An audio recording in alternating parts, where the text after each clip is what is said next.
All right, let's have a look here at page 611.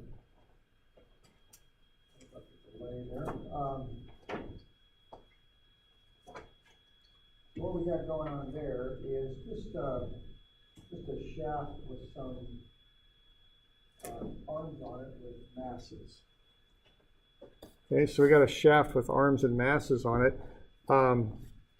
Let's find the applied torsions at B, C, and E for this thing. And what I have there are dimensions. So you'll notice them here. They kind of come out from the center line of the shaft. There's one, and there's one, okay? So those are dimensions to the ends of those armatures.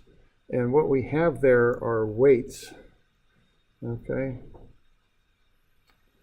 So these weights are going to pull down like so. They're masses, actually.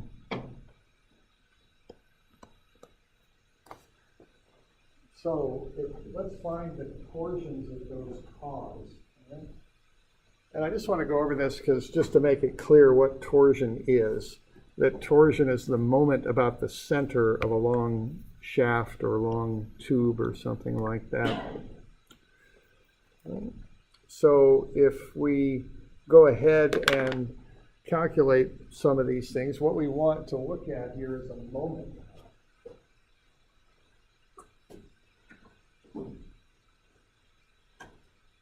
So what we would want to do then would be to find a force to help us get the moment. So I think if we take, well, let's say 1,500 kilograms and turn that into a force, we'll get 14,715. That's what we'll get.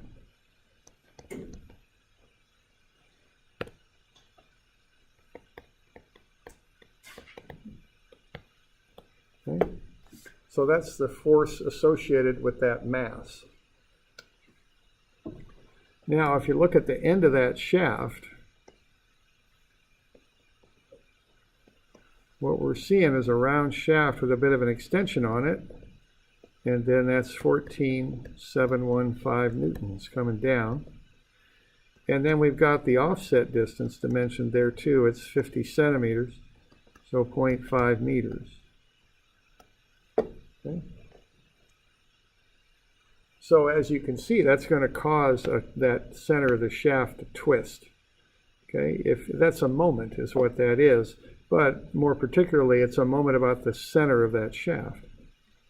So when that weight is hung on there and it starts to work on that shaft, what it's going to do, it's going to roll the shaft like that, isn't it? You okay with that? So that's one way you can generate a torsion. You can put a force and an offset. Okay. And what you would have there would be the torsion at that point, which is E. That would be 14,715 newtons times the offset. And what would that be? 7,357.5. That's my best guess there. And that would be a negative because it's clockwise as we're looking at the shaft. Okay? So 7,3, yeah, that looks about right, I think. Okay? So you all right with that? That's what a torsion is. Okay? So just kind of keep that in mind. Let's, sometimes we roll through this stuff, but we want to have a firm kind of idea of what we're talking about here, and that's what we're talking about with a torsion. So any questions on that, what I'm doing there?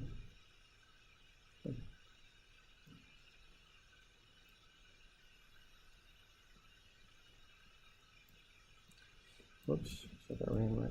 There we go. So there are those torsions that we have at different points. Yeah, question?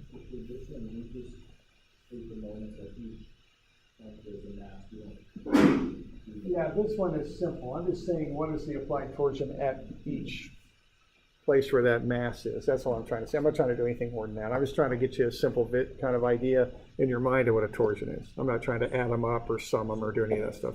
Yeah. This is the step that came before So that other one, if you know what I mean. Okay. All right. So we're doing all right with that? Okay. All right.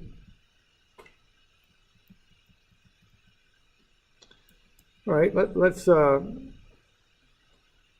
at some of the biaxial stuff here on 620.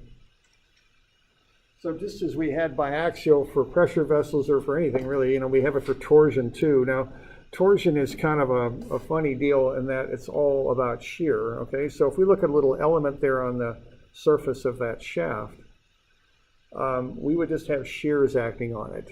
And if you remember when I came up with that little analogy of a stack of coins glued together with an elastic glue when we first started doing this, we were talking about how there was a little bit of twist in there. That's the source of this shear. So if I'm applying that torsion that you're seeing there, I'm going to get a shear element. See, that shear will follow the direction of the torsion. It will come up like that. This side will come down the other way. And then you're going to have the other two shears meet in the corners like shears do. So if I have that applied torsion there, I'm going to get a shear element that looks like what you're seeing there, okay? So torsion is all about shear. There isn't any normal stress applied on the XY planes directly. So sigma x and sigma y are 0. So the upward torsion there on the right-hand side that's rolling the shaft up, that will cause a shear that goes up. The downward reactive torsion that's coming down, that'll cause a shear down. Okay.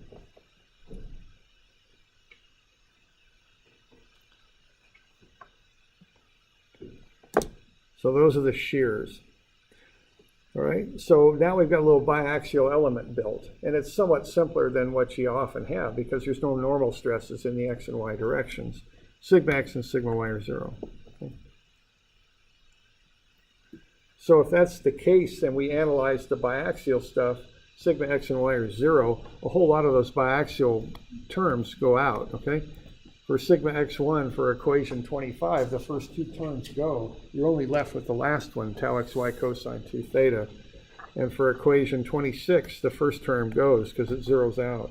So you're just left with tau xy cosine 2 theta. So they're quite a bit simplified from what you have from equations 25 and 6. And they're so much simplified that they kind of create their own special biaxial torsion equations. They're 96 and 7. They're the same things as 25 and 6. It's just that a lot of stuff's zeroed out, so they just take that stuff out of them. So they're quite a bit simpler. So sigma x1 is tau xy sine 2 theta, and tau x1 y1 is tau xy cosine 2 theta. And that's all there is to it, okay, in the x and y directions. Okay, and so just like before, you put in your stresses now that we've calculated by doing the stuff that we do with shafts. We can find the shear stress in a shaft.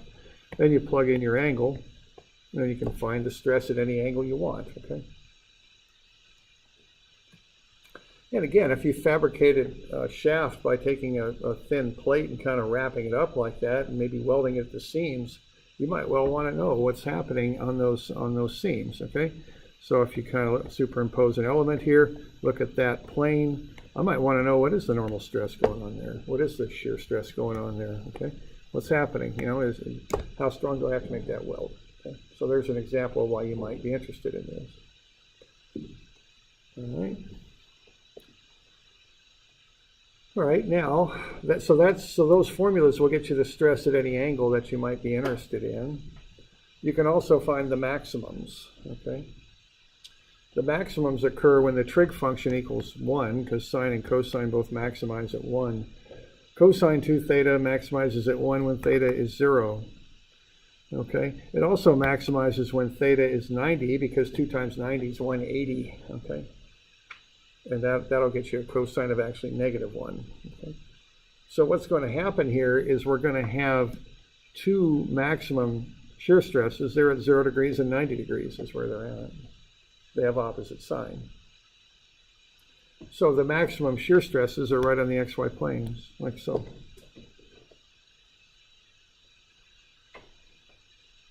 Okay, now sigma max, the maximum normal stresses, that occurs when the sine of 2 theta is 1 or -1. So that'll be when theta is 45 and 135. Okay. So the maximum normal stresses act on the 45-degree planes. One will be tensile, on the other side you'll have compression. There won't be any shear on those planes because their shear on the principal planes is 0. Okay? So if you want to do biaxial analysis of this stuff, you start off by finding tau xy, which is this TR over I, like we've been doing. And then you can analyze any angle you want. And you can find the maximum normal stress and shear also. Okay? So shafts break, okay? A mild steel will have a very distinctive pattern for how it fails in shear. Okay? So if I take this this sample here and I roll the top over, if I roll the top out of the page, kind of like that, and I'll do this to it.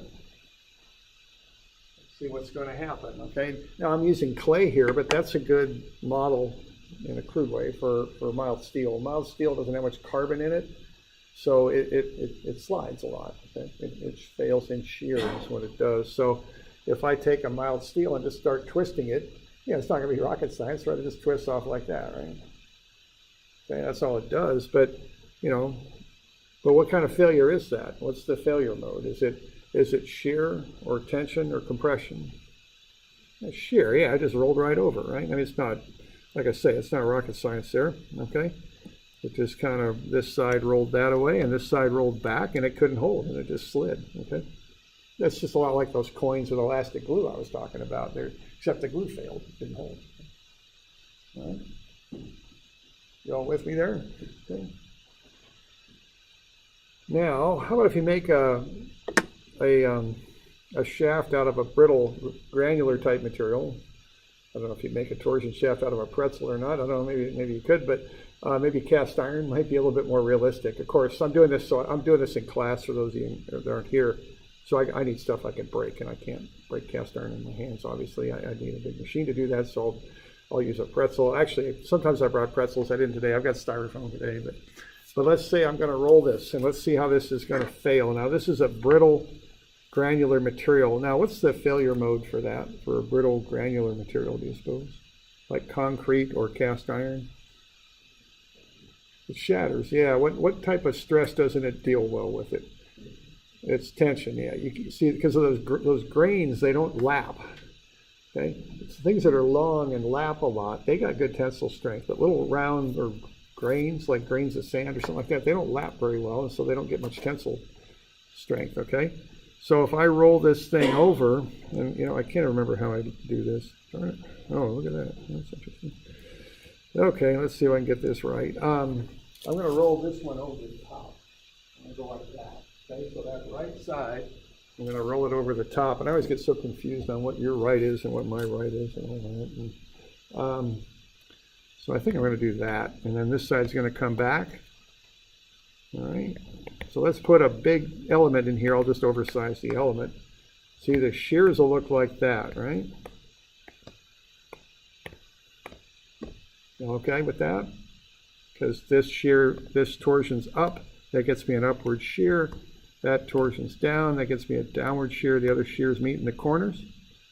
So if I look at an element that's at 45 to that, these two shears will combine like vectors, and they'll end up getting me something like that. And that'll be a tensile stress on that plane. Y'all with me on that visualization I'm doing there? Same thing with these other two. They'll come down, down left. They'll do tension there. Now these two, if I look at them like that, they'll combine and push like that. You with me? Okay. Whereas these two will push the other direction. So I can just look at that and draw up a normal stress element there that looks as I'm showing. It's at 45 degrees from the maximum shear, and I've got used the shear stresses over there on the left, kind of like vectors, and added them up to get the net effect in normal stress. Okay. All right, so if I take this thing and I roll it over the top like that, I can make it a horizontal cylinder or something. You actually go kind of at a 90 like that. Now, I'm not at 90, at 45, I'm sorry. See what happened there? That pulled apart like that. Okay? So that was a tensile failure. I said 90 on the 45. See, that's a tensile failure. Look at that. So that's what's going on. Okay, so I said 90 there for those of you on the recording, but I meant 45. So that failed on the 45. So if that fails, that looks something like that. So that's a tensile failure, like so. Right? Just tearing that thing apart on that tensile plane. Okay. There's an actual piece of cast iron, so that's a real one there. Okay, not a pretzel, but a cast iron shaft. And you can see that failure mode. See that nice plane there? Well, I don't know how nice it is because it broke, but you know, very clean. Now these things aren't exact. You know, you do get some tensile effects when they start to fail because they stretch out a bit. So it's not exactly 45, but that's kind of the idea. Okay, that's a spiral fracture is a word for that. Okay.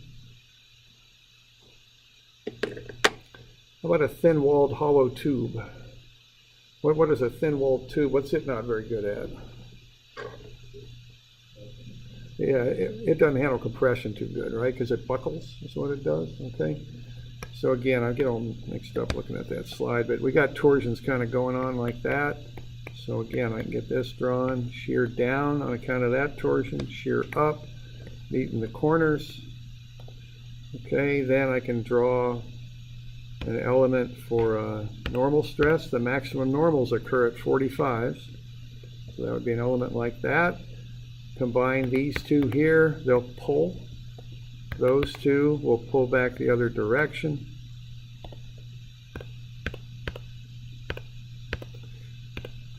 These two will push this way. Those two will push that way. Okay.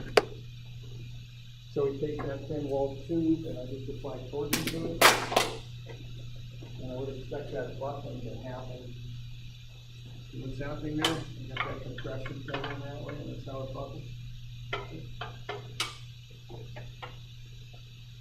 So that's what's going on there. So when I apply those torsions, I get that failure, and that's a compressive failure.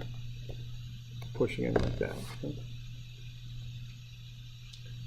So that's a pretty good example of what we're talking about here with this biaxial kind of stuff. You know, we start with the basic equation that we developed for torsion in the shaft, and then we draw up a sketch, and then we make that biaxial, make it a biaxial sketch, and then we can do all our analysis. See, we could find the stress on any plane we want if we fabricated that shaft with, you know, we got a seam at some angle, we might do that.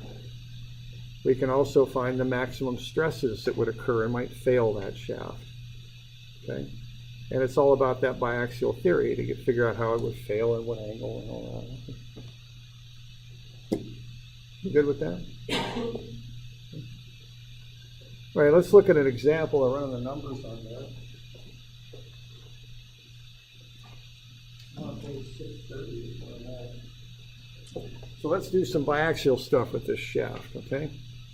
So let's find the maximum shear stress, maximum tensile stress, and maximum compressive stress acting on the shaft.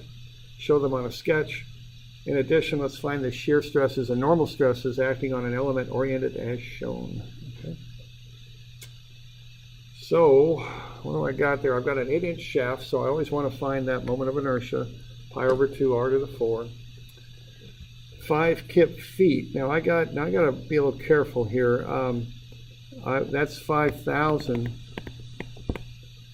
pound-feet, right? Because a kip is 1,000 pounds. Now that's kip feet. But I got to take that one step further because shaft dimensions in the English system are typically in inches. So 12 inches to a foot. 60,000 pound inches, okay? So I'm always thinking about units with torsion. It just seems to come up a lot. So I want to get the moment of inertia and I want to get the units.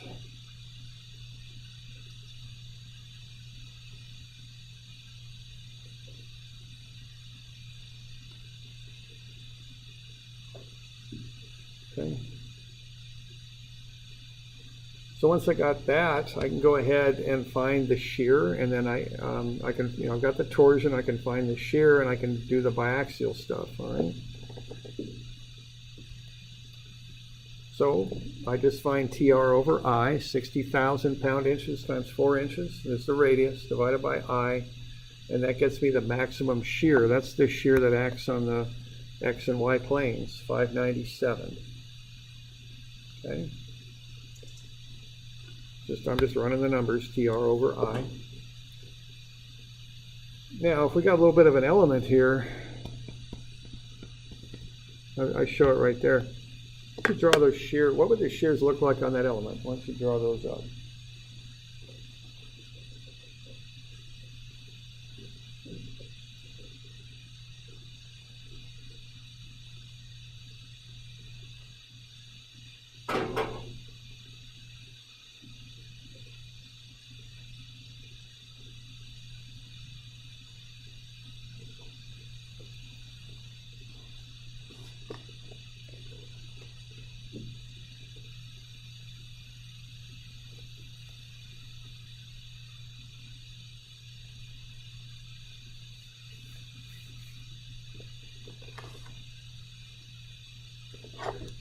Okay.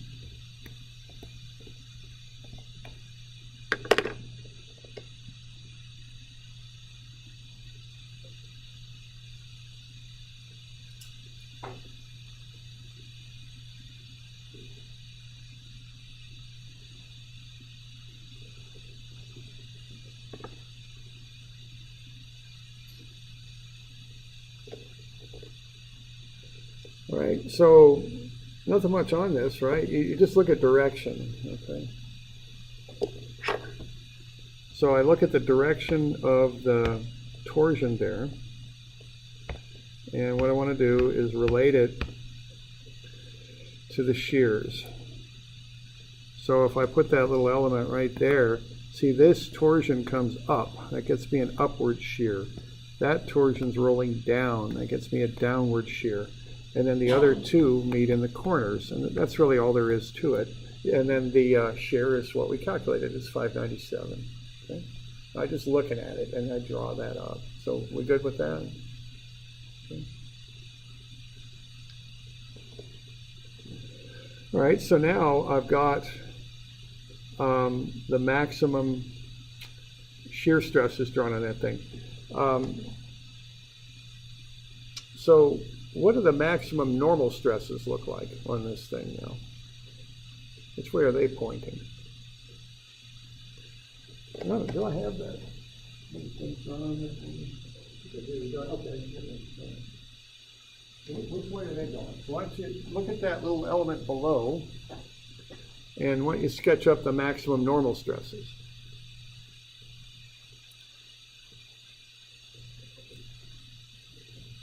What are they doing? And we want to understand this stuff, because again, when you start working, it's not spending 10 hours bent over a calculator anymore. It's different.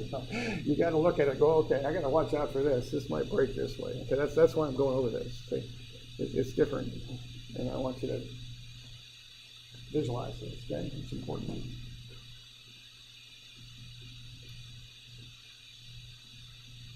So the normal stress, what's going on with that? Okay. Now in our biaxial theory, we learned that the shear is 45 degrees off the maximum normal stresses, right? So we just kind of do the reverse of that here.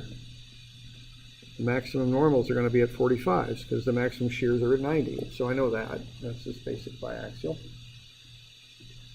And I know that normal stresses are normal to the planes. That's why they're called normal stresses. So the question comes up, and just think about it for just 10 seconds or 15 seconds. Which way are they pointing? They got arrowheads on them. Which way do they go? Okay? And how do you know? Okay.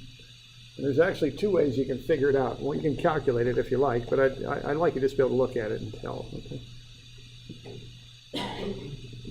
All right.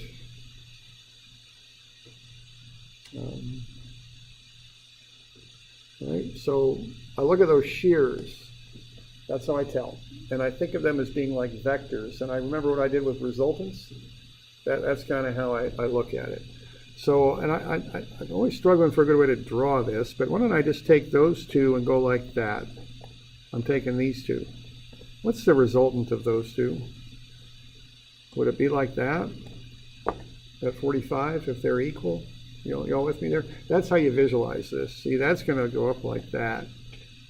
These two on the corner, they're drawn like that. The resultant's going to do that. There's the max, the other one. See, and that makes perfect sense because the tensile should go opposite directions on the two sides of the element, right? Now I can look at the other pairs though, if I like, okay? And why don't we do that real quick? So I can look at these two, right? And they'll combine and get a resultant like that. And I'm going to start running out of room here. It's going to be a bit of a mess, but there, that gets me that one. And then I can draw these two.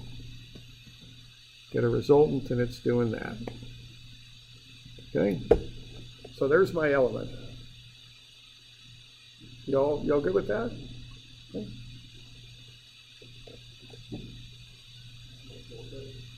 Yeah, it works. It's visual, and but it's it is. It's quick and easy.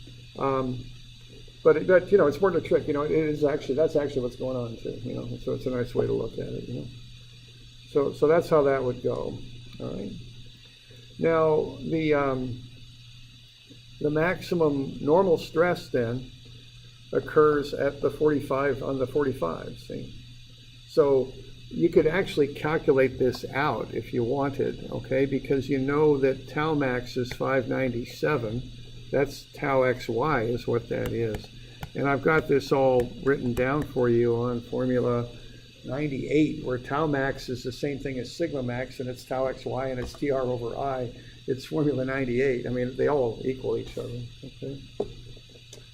And then, so what you can then do, if you can't remember this little visual thing, just do it like that, see, because you know that the maximum normal stress acts at the 45-degree plane. So if I take my element here, that's a positive shear stress, so that'll be plus 597.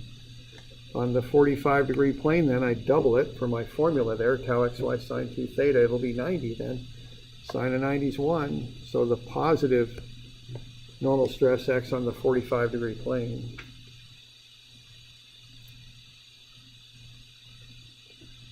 $90 degrees off of that, I can plug in 135 in there, I get sine 270. I get negative 597, okay? So that's the way you can draw this up without, by calculating it if you want. You just got to realize that the maximum normal stresses occur on the 45-degree planes, and you got to look at this one, which came from that torsion, right? And that's a positive shear there, okay? So that goes in as positive 597. You can do it that way too, okay? Either way. So those are the maximums, and that's how they act, okay?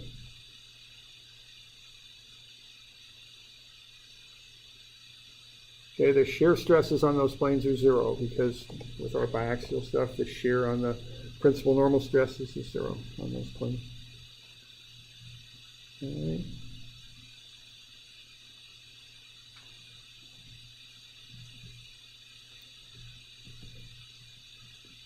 All right, now we've also got a 35-degree element there. So if we want to know the stresses, we just run the numbers. It's just biaxial. It's a simplified formula, though. It's the one, equations 96 and 97. And we don't have to use the full-blown equation on 25 and 6 because for torsion, a lot of that zeroes out. So we use these smaller, simplified formulas. Okay. So I just find the normal stress at 35 degrees. It's plus 561. 90 degrees off of that, I can find the normal stress again. It's negative 561. And then the shear at 35 degrees is positive 204. Okay.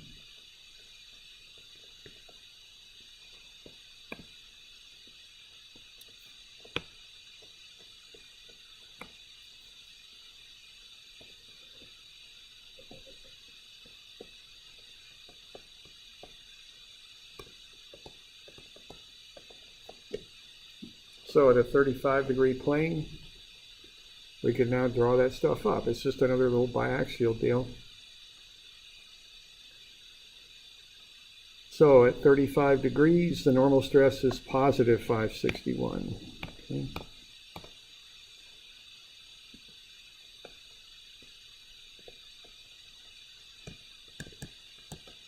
"90 degrees off of that, the normal stress is negative 561. At 35 degrees, the shear stress is positive 204. So those are positives, the other ones meet in the corner. Okay, so there you go. That's what that thing would look like.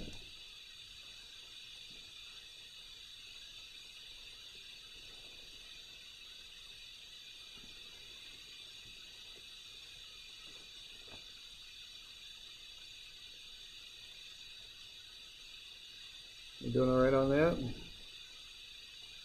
Yeah, question there? Okay, the reason we knew it was positive was by looking at it.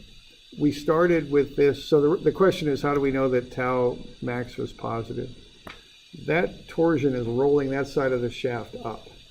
And the step I have to make is I've got to say, okay, I got an element here. If that torsion is rolling up, the shear on that side is up. It breaks down a little bit here. Yeah, you're right. Okay, and I was just thinking about that because of your, and I don't want to get too deep into this, but yeah, you're right. If you're looking at it that way, that's clockwise, right? It kind of, right, it gets a little bit turned around. Good point, yeah. And I thought this science stuff all fit together real nicely, but it breaks down a little bit there. Okay, so so it's a visual thing. So you just have to get from here to there.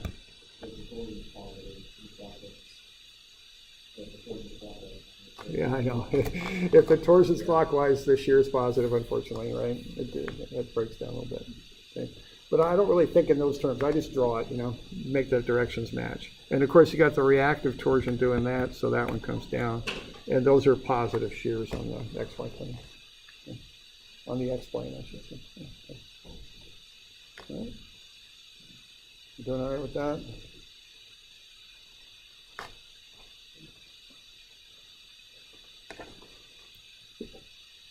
There you go.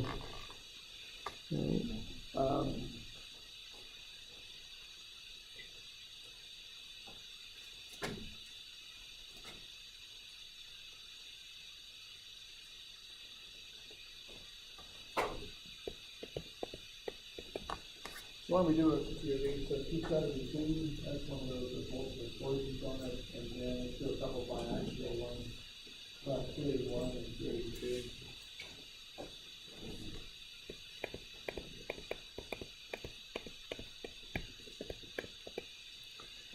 And those will be due Monday, I guess. Good point. Wednesday, which will be the 20th. There we go. So Wednesday the 20th. So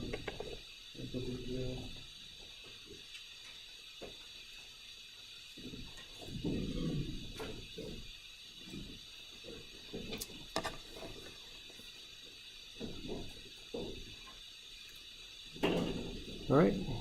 So any questions on that?